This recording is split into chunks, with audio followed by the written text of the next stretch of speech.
Happy New Year, and welcome to our first dev update for 2025. 2025 is a special year for Valorant. It's Val's 5-year anniversary, and it's also our first official season, V25. If you haven't seen Anna's video about Valorant's next chapter, check it out in the description below. In 2025, our focus is all about investing into Valorant.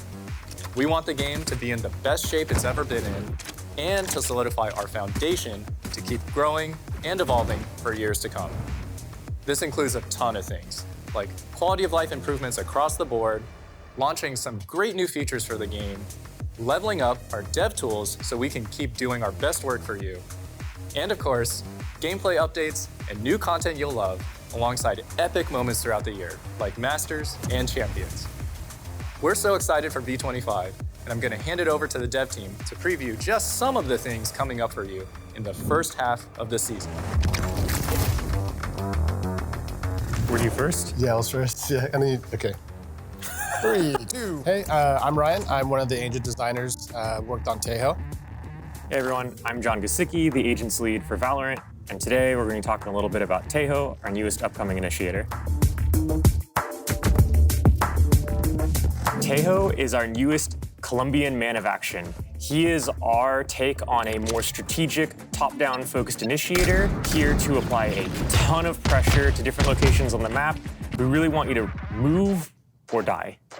With Tejo's kit, we still want to make sure that gunplay is front and center. So I think what we want to do instead is provide Tejo tools to create the disruption, create that play pattern where it's not actually the utility that's getting the kills, but instead the gun when they flush out.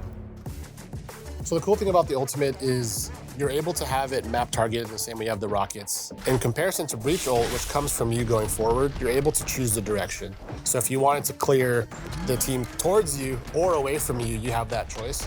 So it's about like choosing like how do you want to play this round? How do you think they will move out of the way? And like what checkmates can you create by having them come either to you or away from you in that way? The journey to settling on who Tejo is, his archetype, who he is as a person, really spawned from the kit. This idea that like your knowledge and experience round over round benefits you if you play off of it. And we're like, oh, that's kind of like this older, grizzled, battle combat experienced person. We have Brim. We don't need another Brim, so like, what's another take on this? And we thought about the well-dressed man of action, the like really, really experienced combat veteran that we've all seen in the action movies, running away from explosions. That's who we were making with Tejo. Tejo? Yeah? I think he's going to be spicy for sure. Yeah, just a little spice. I think we've shown that we've kind of pulled back on a lot of like abilities doing damage. What players will slowly realize is it's a lot more about the tactic. It's a lot more about those moments that you can create with the damage instead of it actually being the damage. Tejo was our first agent of the year, kicking the year off in a fun, explosive way. We currently have 2 more agents planned for the rest of the year. We think there's some heavy hitters that you're gonna have fun with. You know, as always, agents need to provide colorful new ways for you to play the game, new and exciting play styles that we can shine a light on. But we're not quite ready to reveal any more information about them other than you're gonna get a couple more. So you'll have to wait and see what we're cooking up for you. Bye. Later. My name's Dan Hardison. I'm the live design balance lead on Valorant. Hi, I'm Tiffy. I'm the product manager, and I get to work with Dan on Live Balance. Today, we're going to talk to you a little bit about what you can expect in 2025. 10.00 is out and released now, and that means Tejo is live. You'll notice that most of our larger balance patches were done earlier already in patch 908, 910, and some in 911. But we hope to continue that momentum throughout the year whenever it's appropriate. For the first half of 2025 around agents, we have some duelists we're going to be working on. We're going to be following up on ISO, doing like some kind of power budget redistribution around the kit, and also doing some changes to Neon if we need to after the 911 balance changes. We're also going to be adjusting Deadlock. We're going to be trying to make her sound sensors have a little bit more value and also just try to give her a little bit more aggressive potential. Oh, Dan, we should actually talk about Harbor. I don't think you've mentioned that yet. We do need to talk about Harbor. For Harbor, we're really trying to make him more satisfying to play in particular, just trying to make him more enjoyable, more fun, more commonly picked in your average rank game, because right now he's just not picked very much. So 2025, we're going to look at our map pool rotation strategy once again. We've heard the feedback largely around variety, and that's what we're going to be focused on. So if you haven't heard, we are going to be rotating every act this year. For patch 10.00, 2 maps came in, 2 maps are leaving, and the number might change across the year. So the main priorities for the balance team in 2025, we're really trying to focus in on our tactical roots here and make sure that gameplay clarity and audio in particular are very easy to understand so that you can react to whatever is going on your screen and kind of make the right tactical decisions, as well as making sure that the skill cap in the game remains high, that all the time you're putting into Valorant is rewarded, both on a strategic and kind of a mechanical level. For the portions of mastery that Dan has mentioned, you're gonna notice some of those changes have already rolled out and will be coming across the year in 2025. One example was the accuracy changes that we shipped with gunplay and movement in general. That should be increasing kind of the skill cap you see in Valorant. Separately, there's the maintaining our competitive foundations, which is a lot of bug fixing and just addressing visual and audio clarity in the game. Valorant's always in kind of an evolving game. Everyone is just continuously getting better. They're improving. We're releasing new content. I think the 5-year point is a good point for us to kind of examine everything we have in the game. So we're trying to take a pass at as many things as we can and try to rein in the game to make sure it's feeling tactical, make sure you can respond to pieces of utility appropriately, making sure that gunplay still matters.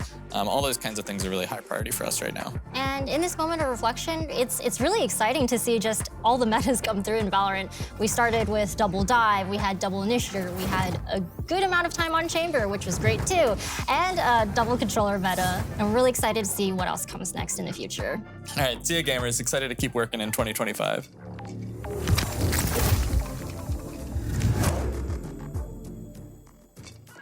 Hi, I'm Preeti. I'm product manager on the premium content team. Hi, I'm Sean Marino. I'm the art director on the premium content team. And we're here today to talk to you about skins and other cosmetics.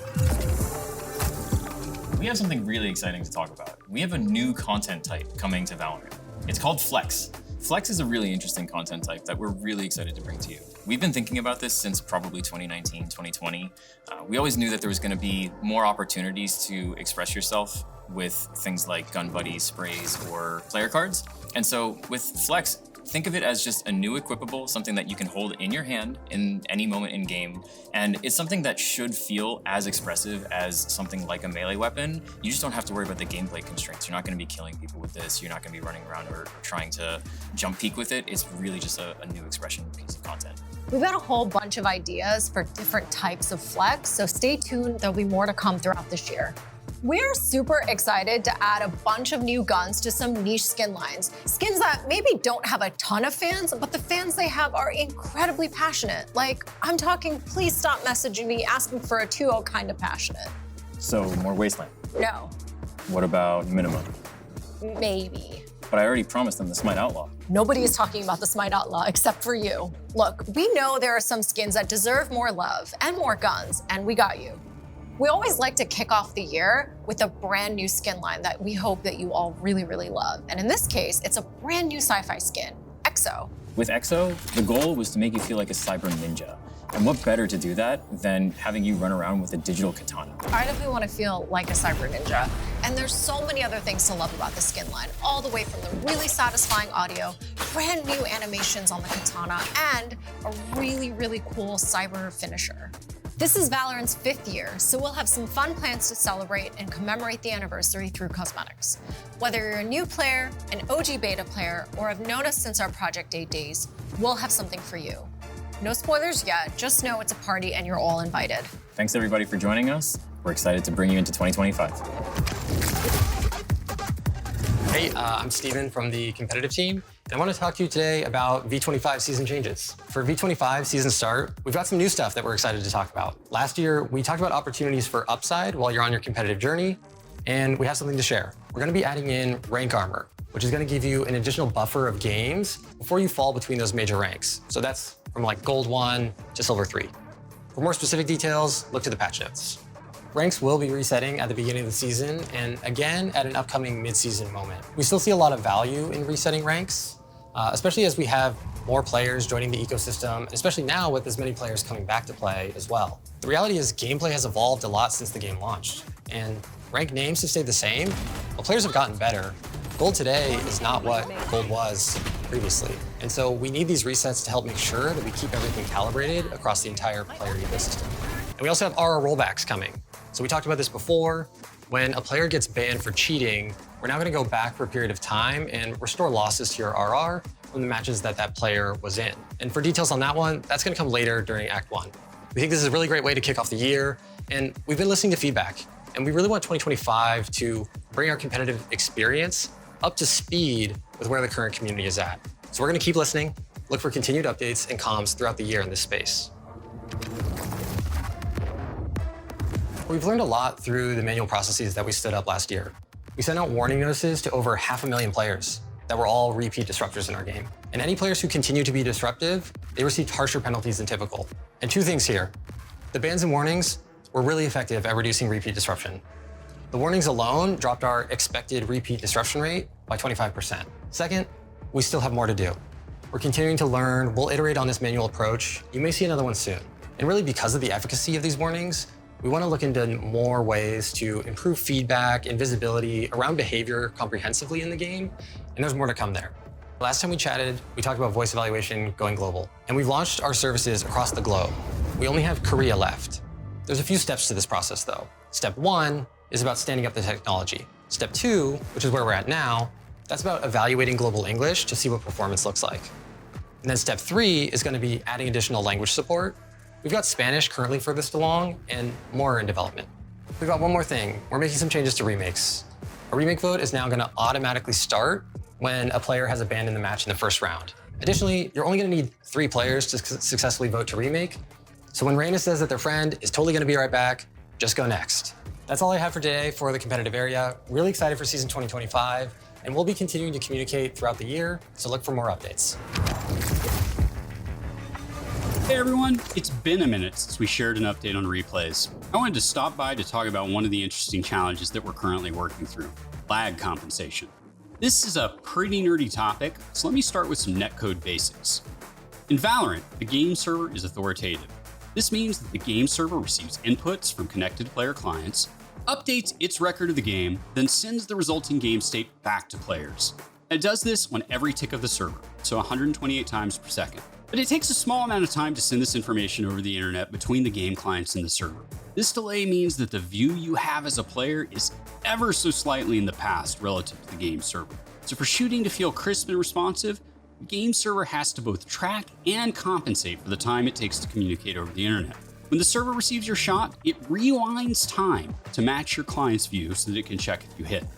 Without this lag compensation, you'd have to lead your shots to hit enemies and the game would feel awful. Okay, so why does this matter for replays? To capture a replay, we have the game server continuously record its view of the game. This avoids any reduction in client performance and also gives us the most accurate representation of what happened. But lag compensation can make the server's view look a little different from what you saw during play, meaning a replay could potentially show inaccuracies during playback. For example, here's a shot with a ping of 15 milliseconds. And here's that same shot in a replay. They're basically the same. The strafebot's position is 15 milliseconds further into its movement, but it's barely noticeable. But it becomes much more apparent if we crank up player pings. In this clip, my ping is 120 milliseconds. I still hit the shot, but you'll notice the hit confirm sparks are delayed and the bot moves further before its body falls. If we look at the same 120 millisecond shot in the replay, it looks like I'm aiming behind the bot and that I actually missed. The replay is accurately showing where I was aiming when I fired on my client, as well as where the bot was in the game server at the time my shot was processed. But the time from my click to the shot being processed was long enough that when combined, it looks like I missed. Here's what it looks like with some video editing magic to put the client view on top of the replay view. And also, let's slow it down a bit more. The ghost represents what I saw on my client when taking the shot, while the solid version is what the server and the replay saw. Clearly, I hit my shot on the client. The replay shows a miss. We're actively discussing how we want replays to visualize shots like this in matches where pings are high. It's a tricky problem. All solutions have downsides, and there's not an obviously correct choice. We're still evaluating what's best to show. That's all from me for today. I hope you find these behind-the-scenes details interesting, and expect another update on replays from me later this year. Hey everyone, Leo here on behalf of the VCT team. 2025 will be our best season yet. We're expanding each international league to 12 teams, with 5 new teams joining through Ascension. A big welcome to 2Game eSports, XLG eSports, Apex, Simpresa Gaming, and Boom eSports. We're also visiting 3 different regions and 3 brand new cities with our global events. Masters Bangkok will take us to Southeast Asia for the very first time. Masters Toronto will be our first event in the Americas since Champions 2023 and will also be the stage for the 5th anniversary of VALORANT. And finally, we're very happy to come to Paris for the first time to host the biggest event of the season. From my time watching Worlds and Friends, it's easy to see that the fans in that city are some of the most diehard ever, and I cannot wait to see their energy at Champions. We're very excited about esports digital goods this year. Our goal here are twofold: to give players a chance to rep their favorite teams in game, as well as support them financially. Last year, you showed up big time and exceeded all of our expectations. On top of the team capsules and the Champions Collection, both returning this year, we're introducing a brand new season capsule with a new melee, kind of like what we did with Lock-In in 2023. We're going with the Classic for team capsules again in 2025, and we're very comfortable with that choice. The Classic is present in every single round. They get more time in the spotlight and have led to some pretty fun interactions. We think of the Classic like a team jersey, where you want to cop the latest one with the start of a new season. We're making some important changes to international leagues in 2025. For Stage 1, teams will be divided into 2 groups of 6, competing in a round-robin format, with the top 4 teams from each group advancing to playoffs. A bigger playoffs with 8 teams will keep more teams in the hunt for a longer period of time and give them more chances to qualify for global events. On Stage 2, you have a fresh new chance to clinch Champions qualification. With a longer break after Masters Toronto, we hope to give teams space to try new things and make changes ahead of the final stage of the season. We're also changing how teams qualify to Champions. One of the pieces of feedback we got in 2024 was that teams weren't rewarded enough for doing well in Masters. So we reworked championship points, which will now have a deeper point distribution, not only to the winner. Like last year, each IL will qualify 4 teams to Champions, but in 2025, 2 teams will qualify through championship points, and 2 teams will qualify from Stage 2 playoffs. That way, we'll keep the stakes high throughout the entire season, giving teams new chances to qualify and come back at every point, while also rewarding teams for a strong season-long performance and all the work they put in earlier in the year. So that's it. Lots to look forward to in 2025. Okay, that's it for us today. Thank you so much for being here, and keep sharing all your thoughts about Val. We'll be back with more updates as the season progresses. Honestly, it's just crazy to think that we're 5 years in, so thank you all for the folks that have been with us for the entire 5 years, and welcome to all the people who are just starting today as well. We hope you can tell how much we love this game and that we love it just as much as you do, and that we're here working hard for you. So thanks again, and we'll see you next time.